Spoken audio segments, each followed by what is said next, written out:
ಓಂ ನಮೋ ಭಗವತೆ ವಾಸುದೇವಾಯ ಓಂ ನಮೋ ಭಗವತೆ ವಾಸುದೇವಾಯ ಓಂ ನಮೋ ಭಗವತೆ ವಾಸುದೇವಾಯ ನಾರಾಯಣೋ ನಮಸ್ಕೃತ್ಯಂ ನರಂ ಚೈವ ನರೋತ್ತಮಂ ದೇವೀಂ ಸರಸ್ವತಿಂ ವ್ಯಾಸಂ ತತೋ ಜಯೌದಿರ್ನಷ್ಟಪ್ರಾಯುಷ ಭದ್ರೇಷ್ ನಿತ್ಯಂ ಭಾಗವತ ಸೇವೆಯ ಭಗವತಿ ಉತ್ತಮ ಶ್ಲೋಕೆ ಭಕ್ತಿರ್ಭವಿತೇನ ಶುಭಂ ಕರೋತಿ ವಾಚಾಲ ಭಂಗುಂ ಲಂಘಾಯತೆ ಹಿರಿಂ ಯತ್ಕೃಪಾತಮಹಂ ವಂದೇ ಶ್ರೀಗುರು ದೀನತಾರಿಣ ಪರಮಾನಂದಮಾಧವಂ ಶ್ರೀ ಚೈತನ್ಯೇಶ್ವರಂ ಓಂ ಅಜ್ಞಾನತಿಮಿರಾಂಧಸ್ಯ ಜ್ಞಾನಗಣಸಲಾಖ್ಯ ಚಕ್ಷುರ್ಮಿಲಿತಮೇನ ತಸ್ಮೈ ಶ್ರೀ ಗುರುವೇ ನಮಃ ನಮೋ ಶ್ರೀಮದೈ ಕೃಷ್ಣ ಪ್ರಸಾದ ಮುದ ಶ್ರೀಮದ್ ಜಯಪತಾಗ ಸ್ವಾಮಿ ದಿನ ನಮೋ ಅಥರ್ವನಿತ್ಯಮರ್ಗೌರವತಂತ ನಗರ ಗ್ರಾಮಧಾರಿಣಿ ನಮೋ ಶ್ರೀಮದೈ ಕೃಷ್ಣ ಪ್ರಸಾದ ಶ್ರೀಮದ್ ಭಕ್ತಿ ವೇದಾಂತ ಸ್ವಾಮಿ ದಿನವೇ ನಮಸ್ತೆ ಸರಸ್ವತಿ ದೇವಿ ಗೌರವಾನು ಪ್ರಚಾರಿ ನಿರ್ವಿಶೇಷ ಶೂನ್ಯವಾದಿ ಭಾಷಾತಿ ದೇಶಧಾರಿಣಿ ಜಯ ಶ್ರೀ ಕೃಷ್ಣ ಚೈತನ್ಯ ಪ್ರಭು ನಿತ್ಯಾನಂದ ಶ್ರೀ ಅದ್ವೈತ ಗದಾಧರ ಶ್ರೀವಾಸವಿ ಗೌರವ ಭಕ್ತವೃಂದ ಹರೇ ಕೃಷ್ಣ ಕೃಷ್ಣ ಕೃಷ್ಣ ಹರೇ ಹರೇ ಹರೇ ರಾಮ ರಾಮ ರಾಮ ಹರೇ ಹರೇ ಹರೇ ಕೃಷ್ಣ ಶ್ರೀಮದ್ ಶ್ರೀಮದ್ Bhagavatam 10th canto 2nd chapter. ನಾವು ನಿನ್ನೆ 20 ಶ್ಲೋಕಗಳು ನೋಡಿದೀವಿ. ಇವತ್ತು 21 ಇಂದ ನೋಡೋಣ.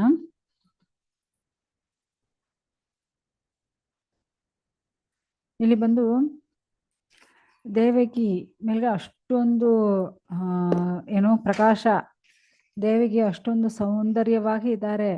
ಅದೆಲ್ಲ ನೋಡುವಾಗ ಕಂಸನಕ್ಕೂ ಭಯ ಇತ್ತು.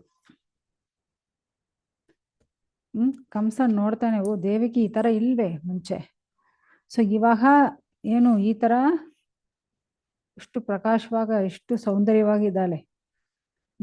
ಆದ್ರೆ ಖಂಡಿತ ಭಗವಂತ ಅವರ ಗರ್ಭಲ್ಲಿ ಬಂದ್ಬಿಟ್ಟಿದಾರೇನು ಕಂಸನಿಗೆ ಗೊತ್ತಾಯ್ತು.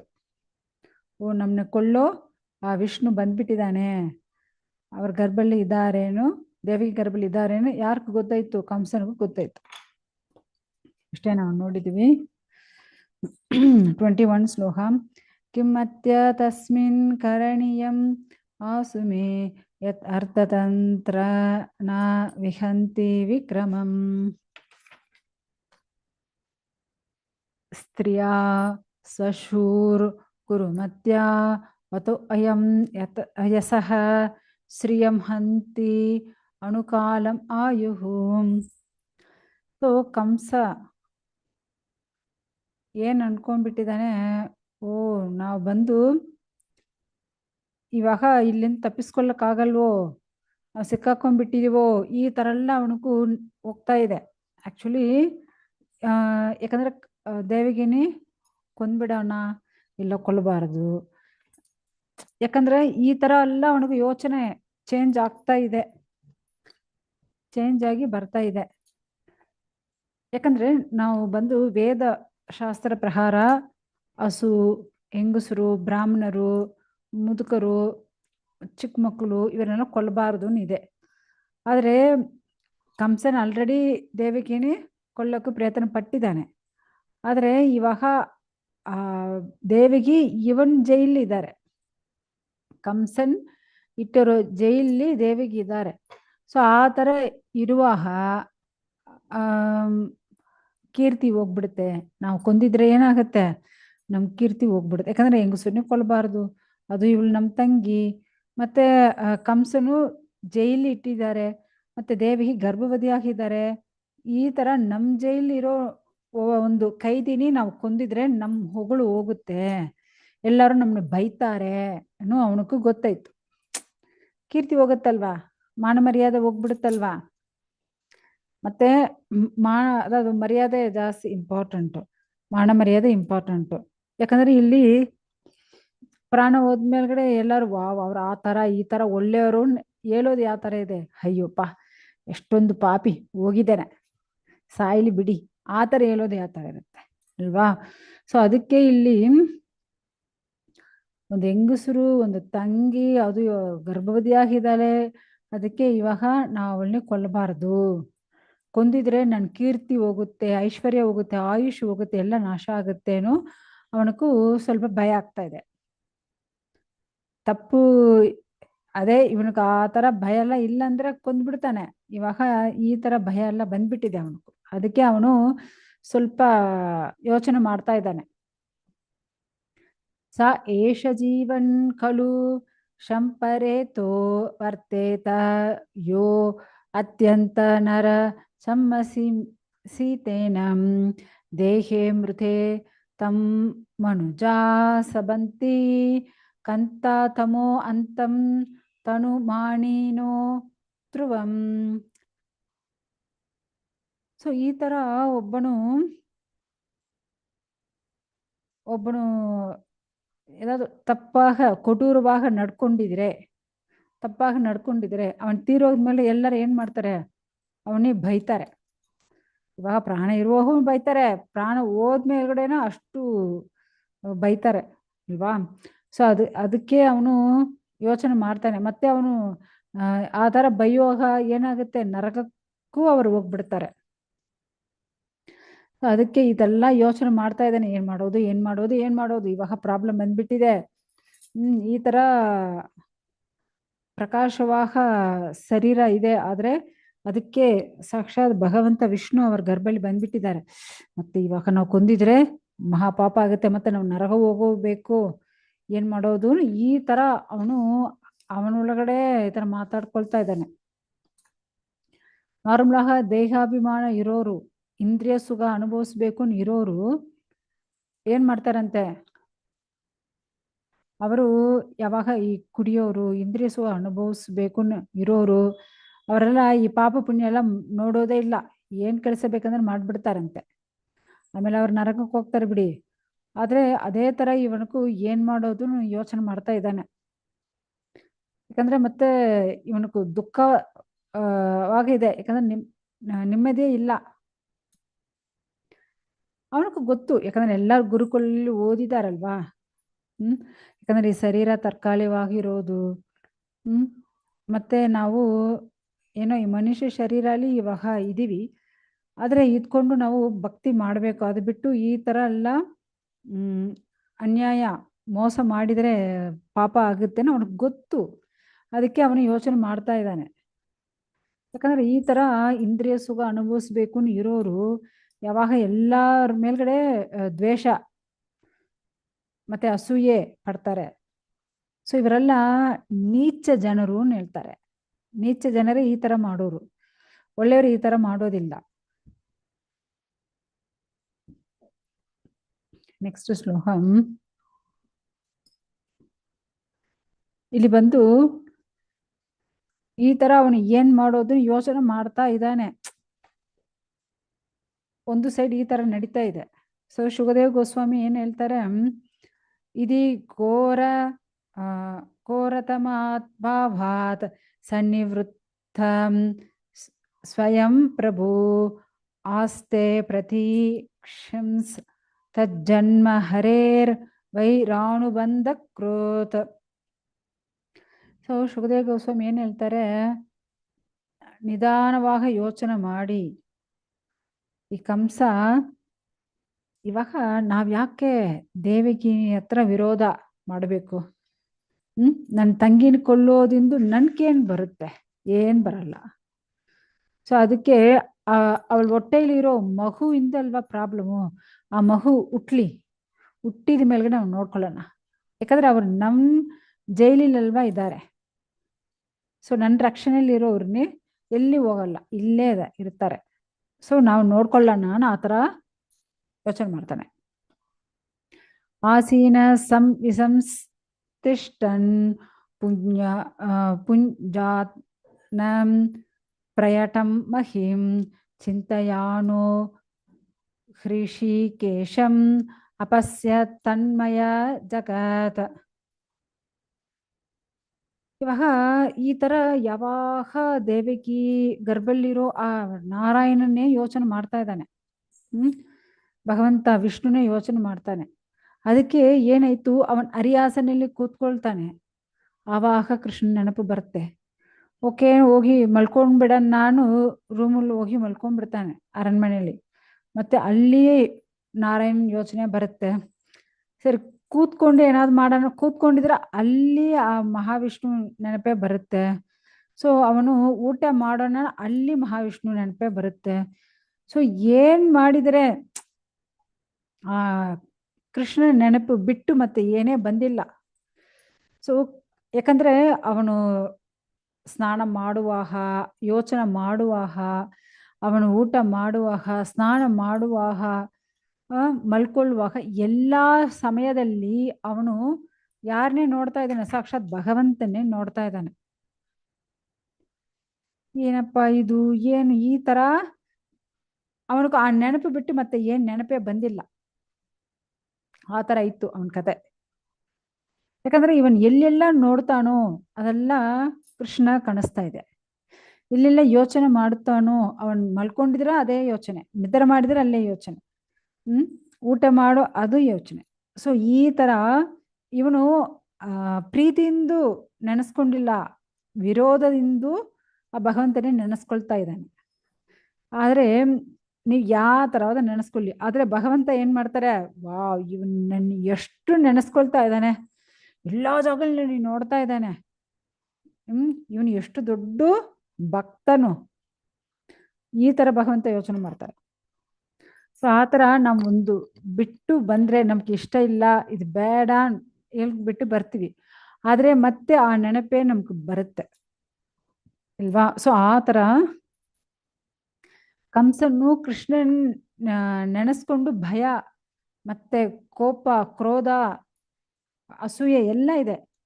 ಆದ್ರೆ ಅವನು ಕೃಷ್ಣನೇ ನೆನೆಸ್ಕೊಳ್ತಾ ಇದ್ದಾನೆ ಒಂದೊಂದು ಜಾಗಲ್ಲಿ, ಒಂದೊಂದು ಕ್ಷಣಲ್ಲಿ.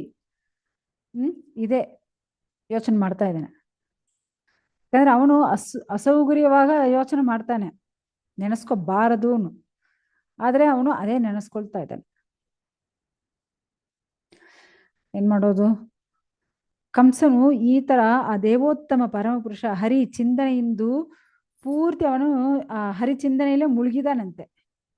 ಅದು ಬಿಟ್ಟು ಅವನು ಆಚೆ ಬರಕ್ಕೆ ಆಗಿಲ್ಲ. ಈ ತರ ಒಂದು ಭಕ್ತರು ಇರ್ತಾರೆ ಏನು?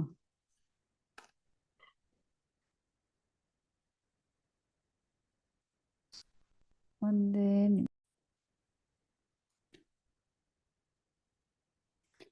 ಹರೇ ಕೃಷ್ಣ.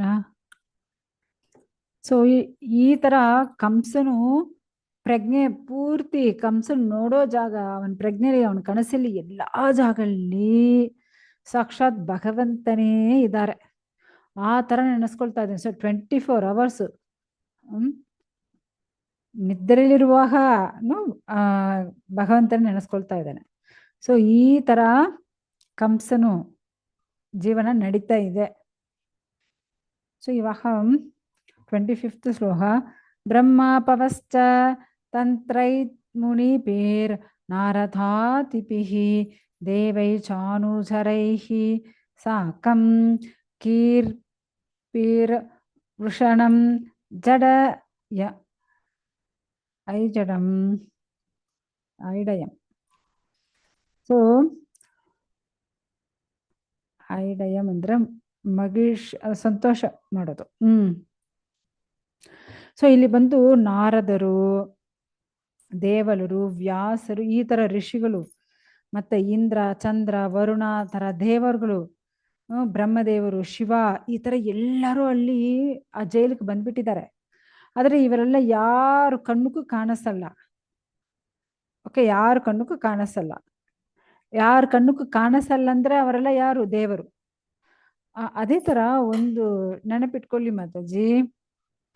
ಇವಾಗ ನಮ್ಮ ಮುಂದೆ ಯಾರೋ ಇದ್ದಾರೆ, ಆದ್ರೆ ನಮ್ಮನ್ನ ಬಿಟ್ಟು ಮತ್ತವ್ರ ಹತ್ರ ಮಾತಾಡ್ತಾರೆ ಅನ್ಕೊಂಬಿಡಿ. ಆ ಥರ ಮಾತಾಡಿದ್ರೆ ನೀವು, ಅಯ್ಯೋ ಇವರೇನಪ್ಪ ನಮ್ಮ ಹತ್ರ ಮಾತಾಡಿ ನಮ್ಮನ್ನ ನೋಡೇ ಇಲ್ಲ, ನೀವು ಬೇಜಾರು ಮಾಡಬಾರದು, ನೀವು ಸಂತೋಷ ಪಡಿಬೇಕು. ಯಾಕಂದ್ರೆ ಅವ್ರ ಕಣ್ಣಕ್ಕೆ ನೀವು ಕಾಣಿಸಲ್ಲ ಅಂದ್ರೆ ನೀವೆಲ್ಲ ದೇವರು. ನೋಡಿ ಈ ಶ್ಲೋಕದಲ್ಲಿ ಅದೇ ಅಲ್ವಾ ಕೊಟ್ಟಿದ್ದಾರೆ ಅಲ್ವಾ? ಸೊ ಕಣ್ಣಕ್ಕೆ ಕಾಣಿಸಲ್ಲ, ದೇವರೆಲ್ಲ ಕಣ್ಣಕ್ಕೆ ಕಾಣಿಸಲ್ಲ. ಆ ತರ ಯಾರು ನಿಮ್ಮ ಹತ್ರ ಮಾತಾಡಲ್ಲ ಅವ್ರಿಗೂ ನೀವು ದೇವರು ತರ, ಅದಕ್ಕೆ ನೀವೆಲ್ಲ ಕಣ್ಣಕ್ಕೆ ಕಾಣಿಸಲ್ಲ. ಓಕೆ. ಸೊ ಆಕ್ಚುಲಿ ಅದು 1 week ಬಿಫೋರ್ ಏನಾಯ್ತು ಗೊತ್ತಾ? ನಾವು ಬಂದು ಹರೇ ಕೃಷ್ಣ. ಸೊ ಇಲ್ಲಿ ಬಂದು ದೇವರುಗಳೆಲ್ಲ ಅಲ್ಲಿ ಇದ್ದಾರೆ, ಬಟ್ ದೇವರುಗಳೆಲ್ಲ ಅವ್ರ ಕಣ್ಣಕ್ಕೆ ಕಾಣಿಸಲ್ಲ ಅಲ್ವಾ? ಸೊ ಎಲ್ಲರೂ ಬಂದು ಭಗವಂತನ ಇವಾಗ ಬಂದ್ಬಿಟ್ಟಿದ್ದಾನೆ, ಇವ್ರ ಹೊಟ್ಟೆಯಲ್ಲಿ ಭಗವಂತ ಇದ್ದಾರೇನು, ಎಲ್ಲರೂ ಆತರ ನಮಸ್ಕಾರ ಮಾಡಕ್ಕೆ, ಪ್ರಾರ್ಥನೆ ಮಾಡಕ್ಕೆ ಎಲ್ಲರೂ ಬಂದ್ಬಿಟ್ಟಿದ್ದಾರೆ. ಎಲ್ಲರೂ ಆ ಜೈಲಲ್ಲೇ ಆ ದೇವಕಿ ಹತ್ರ ಎಲ್ಲರೂ ಸುತ್ತಕೊಂಡು ಅಲ್ಲೇ ನಮಸ್ಕಾರ ಮಾಡಿಕೊಂಡು ಈ ತರ ಇದ್ದಾರೆ. ನೆಕ್ಸ್ಟ್ ಶ್ಲೋಕ. ಸತ್ಯವ್ರತಂ ಸತ್ಯಪರಂ ತ್ರಿಸತ್ಯಂ ಸತ್ಯಸ್ಯ ಯೋನಿಂ ನಿಹಿತಂ ಚ ಸತ್ಯೇ ಸತ್ಯಸ್ಯೇ ಸತ್ಯಂ ಗುರು ಸತ್ಯ ನೇತ್ರಂ ಸತ್ಯಾತ್ಮಕಂ ತ್ವಾಂ ಶರಣಂ ಪ್ರಪನ್ನ. ನೋಡಿ ಯಾವ ತರ ಪ್ರಾರ್ಥನೆ ಮಾಡ್ತಾರೆ ಅವರು. ದೇವರುಗಳು ಈ ತರ ಭಗವಂತನ್ನೇ ಹೊಗಳ್ತಾ ಇದ್ದಾರೆ, ಪ್ರಾರ್ಥನೆ ಮಾಡ್ತಾ ಇದ್ದಾರೆ. ಏನ್ ಪ್ರಾರ್ಥನೆ ಮಾಡ್ತಾರೆ? ಓ ಭಗವಂತ, ಎಲ್ಲ ಕಾರಣಗಳಿಗೂ ಕಾರಣ ನೀವೇ. ನೀವು ನಿಮ್ನ ಯಾರು ಕಂಟ್ರೋಲ್ ಮಾಡಕ್ಕಾಗಲ್ಲ, ಯಾಕಂದ್ರೆ ನೀವೇ ಪೂರ್ಣ ಪುರುಷೋತ್ತಮ, ಪರಿಪೂರ್ಣನು. ನೀವು ಎಲ್ಲ ಕಷ್ಟಗಳಿಂದ ಬಿಡುಗಡೆ ಮಾಡೋರು, ನೀವೇ ಸೃಷ್ಟಿ ಸ್ಥಿತಿ ಲಯ ಎಲ್ಲ ಮಾಡೋರು. ಎಲ್ಲ ನಿಮ್ಮ ಕೈಯಿಂದೇ ಇರುತ್ತೆ, ಎಲ್ಲ ಶಕ್ತಿಗೂ ಆಧಾರ ನೀವೇ. ನೀವೇ ಎಲ್ಲರನ್ನ ರಕ್ಷಣೆ ಮಾಡೋರು. ನಿಮ್ಮ ಅನುಗ್ರಹ ಇದ್ರೆ ಮಾತ್ರ ಸಾಕು, ಎಲ್ಲರೂ ಚೆನ್ನಾಗಿರಕ್ಕಾಗುತ್ತೆ. ಸೊ ಆದ್ರೆ ಭಗವಂತ, ಯಾರೊಬ್ಬರು ಕಬಡದಾರಿ ಇದ್ದಾರೋ ಅವರೆಲ್ಲ ನಿಮ್ಮ ಬಗ್ಗೆ ತಿಳ್ಕೊಳ್ಳೋದು ಸಾಧ್ಯ ಇಲ್ಲ. ನಿಮ್ ಶಕ್ತಿ ಅಷ್ಟು ಶ್ರೇಷ್ಠವಾದದು. ನೀವು ಎಲ್ಲಾರು ಒಳಗಡೆ ಅಂತರ್ಯಾಮಿಯಾಗಿ ಇದ್ದೀರಾ ಸ್ವಾಮಿ.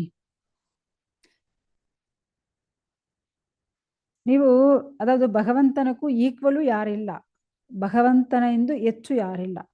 ಸೊ ನೀವೇ ಎಲ್ಲ ಜೀವರಾಶಿನೇ ಮಕ್ಕಳ ತರ ನೋಡ್ತಾ ಇದ್ದೀರಾ. ನೀವೇ ಎಲ್ಲರಿಗೂ ಏನು ಉಪದೇಶವೂ ಮಾಡ್ತಾ ಇದ್ದೀರಾ. ಎಲ್ಲ ಕಾಲಗೂ ಎಲ್ಲ ಕಾಲನ ರಕ್ಷಣೆ ಮಾಡೋರು, ಕಂಟ್ರೋಲ್ ಮಾಡೋರು ನೀವೇ.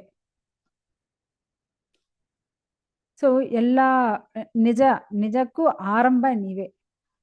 ಸೊ ಆ ಥರ ಇರೋ ಭಗವಂತ, ನಾವು ನಿಮ್ನೆ ನಮಸ್ಕಾರ ಮಾಡ್ತೀನಿ. ನೋಡಿ ಯಾವ ಥರ ಅವರು ಪ್ರಾರ್ಥನೆ ಮಾಡುತ್ತಾರೆ ಇಲ್ವಾ? ಸತ್ಯಂ ಸತ್ಯಂ ಈ ಥರ ಅವರು ಹೇಳ್ತಾ ಇದ್ದಾರೆ. ಆಕ್ಚುಲಿ ಇವಾಗ ನಮಗೂ ಭಾಗವತದಲ್ಲಿ ಬಂದಿದೆ ಅಲ್ವಾ, ಈ ಥರ ಶ್ಲೋಕಗಳು ಮತ್ತೆ ಇರೋ ಪುರಾಣಗಳಲ್ಲೇ ಇರುತ್ತೆ.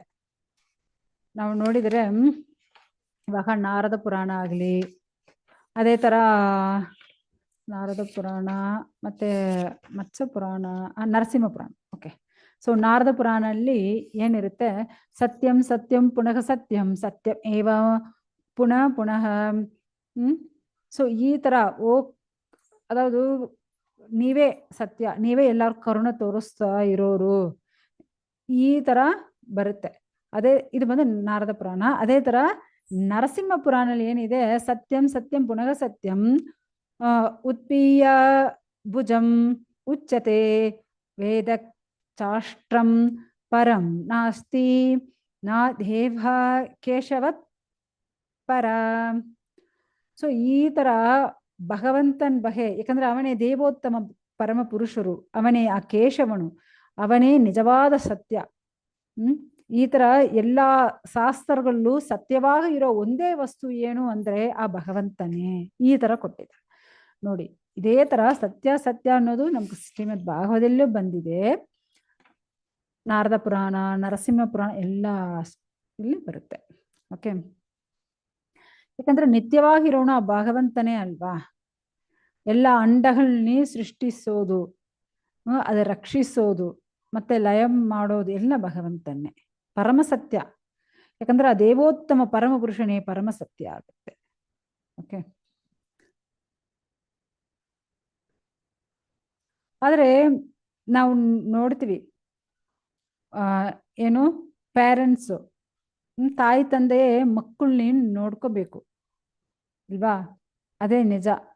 ಆದ್ರೆ ಎಲ್ಲ ಲೋಗನ್ನಿ, ಎಲ್ಲ ಜೀವರಾಶಿಗಳನ್ನೇ ರಕ್ಷಣೆ ಮಾಡೋರು ಯಾರು? ಭಗವಂತನ. ಆದ್ರೆ ಅವರೇ ಅಲ್ವಾ ನಮ್ಗೆ ತಂದೆ. ಸೊ ಆ ತರ ಇರೋ ಭಗವಂತನ್ನೇ ನಾವು ಶರಣಾಗತರಾಗಬೇಕು. ಯಾಕಂದ್ರೆ ಅವರು ಅಷ್ಟೊಂದು ಶ್ರೇಷ್ಠರು, ಉತ್ತಮರು. ಯಾಕಂದ್ರೆ ನಾವು ಆ ಭಗವಂತನೇ ಪೂರ್ಣ ಶರಣಾಗತರೇ ಆಗ್ಬೇಕು. ಆ ತರ ನಾರದರು ಹ್ಮ್ ಮತ್ತೆ ಅಲ್ಲಿ ಬಂದಿರೋ ಎಲ್ಲ ಋಷಿಗಳು ಎಲ್ಲರೂ ಆ ಥರ ಅವರು ಪ್ರಾರ್ಥನೆ ಮಾಡ್ತಾ ಇದ್ದಾರೆ. ಅದೇ ಥರ ನಾರದರು ಮತ್ತೆ ಇರೋ ಋಷಿಗಳು ಮತ್ತೆ ದೇವರುಗಳು ಬ್ರಹ್ಮ ಶಿವ ಎಲ್ಲ ಕಂಸನ್ ಮನೆಗೆ ಬಂದ್ಬಿಟ್ಟಿದ್ದಾರೆ. ಅದೇ ಆ ಜೈಲಿಗೆ ಬಂದ್ಬಿಟ್ಟಿದ್ದಾರೆ. ಆ ಅರಣ್ಮನೆಯಲ್ಲಿರೋ ಆ ಜೈಲಿಗೆ ಬಂದ್ಬಿಟ್ಟಿದ್ದಾರೆ. ಎಲ್ಲರೂ ಈ ತರ ಪ್ರಾರ್ಥನೆ ಮಾಡ್ತಾ ಇದ್ದಾರೆ. ಯಾಕಂದ್ರೆ ನಾವು ಬ್ರಹ್ಮ ಸಮಯದಲ್ಲಿ ನೋಡಿದ್ರೆ ಗೋವಿಂದಂ ಆದಿಪುರುಷಂ ತಮಹಂ ಭಜಾಮಿ. ಸೊ ಆ ತರ ಆ ಭಗವಂತನ್ನೇ ಹೊಗಳೋರೇ ಜಾಸ್ತಿ ಅಲ್ವಾ. ಯಾಕಂದ್ರೆ ಭಗವಂತ ಎಲ್ಲ ಅವನ ಇಷ್ಟ ಪ್ರಕಾರ ನಡೀತಾ ಇದೆ. ಅವನ್ ಏನ್ ಅನ್ಕೊಳ್ತಾ ಇದ್ದಾನೋ ಅದೇ ನಡೀತೆ. ಸೊ ಭಗವಂತನಕ್ಕೂ ಈ ತರ ಗಂಡಸರು ಹೆಂಗಸರು ಇವರು ಆ ಜಾತಿ ಆ ತರ ಎಲ್ಲ ಏನೇ ಇಲ್ಲ. ಯಾರೊಬ್ಬರು ಭಕ್ತಿ ಮಾಡ್ತಾರೋ ಅವ್ರಿಗೂ ಭಗವಂತ ಕರುಣೆ ತೋರಿಸ್ತಾರೆ. ಅದೇ ತರ ಯಾರೊಬ್ಬರು ಭಗವಂತನೇ ಧ್ಯಾನಿಸ್ತಾ ಇದ್ದಾರೋ ನೆನೆಸ್ಕೊಳ್ತಾ ಇದ್ದಾರೋ ಅವ್ರಿಗೂ ಭಗವಂತ ಕರುಣೆ ತೋರಿಸ್ತಾರೆ ಇವಾ. ಸೊ ಅಷ್ಟೊಂದು ಶ್ರೇಷ್ಠರು ಯಾರು ಅಂದ್ರೆ ಭಗವಂತನ್ನೇ. ಓಕೆ, ನೆಕ್ಸ್ಟ್ ಶ್ಲೋಕ ನೋಡೋಣ. ಏಕಾಯನು ಅಸೌ ತ್ರಿಬಲ ತ್ರಿಮೂಲ ಚತುರಸಃ ಪಂಚವಿಧ ಷಟ್ ಆತ್ಮ ಶಬ್ದತ್ವತ್ ಅಷ್ಟ ವಿಟಪೋ ನವಾಕ್ಷೋ ದಶಸತಿ ತ್ವಿ ಕಕೋಹಿ ಆದಿವೃಷ. ಸೊ ಇಲ್ಲಿ ಬಂದು ಆದಿವೃಕ್ಷ ಎಲ್ಲಕ್ಕೂ ಮೂಲ. ಯಾಕಂದ್ರೆ ಒಂದು ವೃಕ್ಷಲ್ಲಿಂದ ಆ ಬೀಜದಿಂದ ಮತ್ತೊಂದು ವೃಕ್ಷಗಳೆಲ್ಲ ಬರುತ್ತೆ ಅಲ್ವಾ, ಆ ತರ. ಆದ್ರೆ ಇದು ಎಲ್ಲಾ ವೃಕ್ಷಗಳಿಗೂ ಆದಿ ವೃಕ್ಷ ಒಂದು ಇರುತ್ತಲ್ವಾ.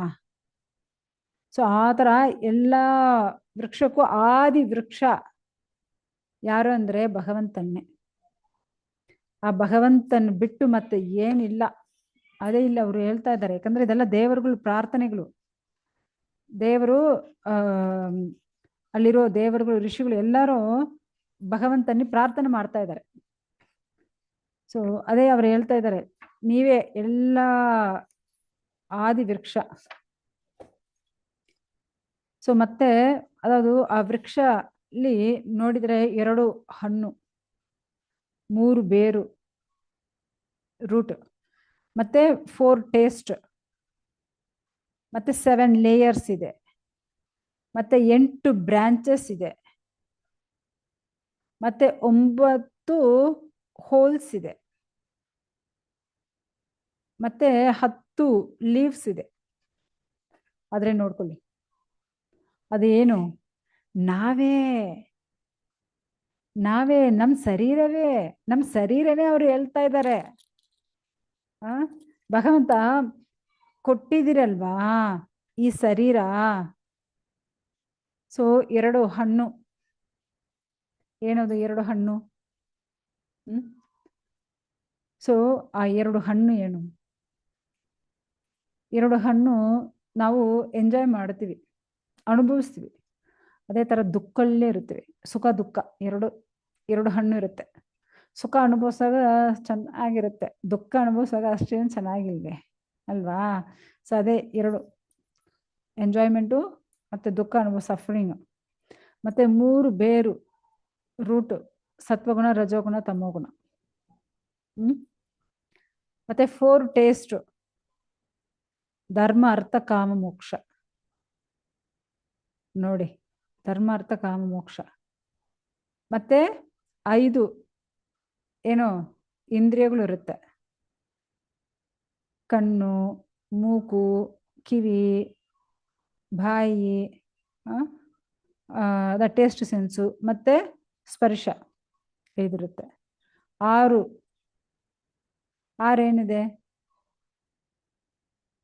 ಏನಿದೆ ನಮಗೂ?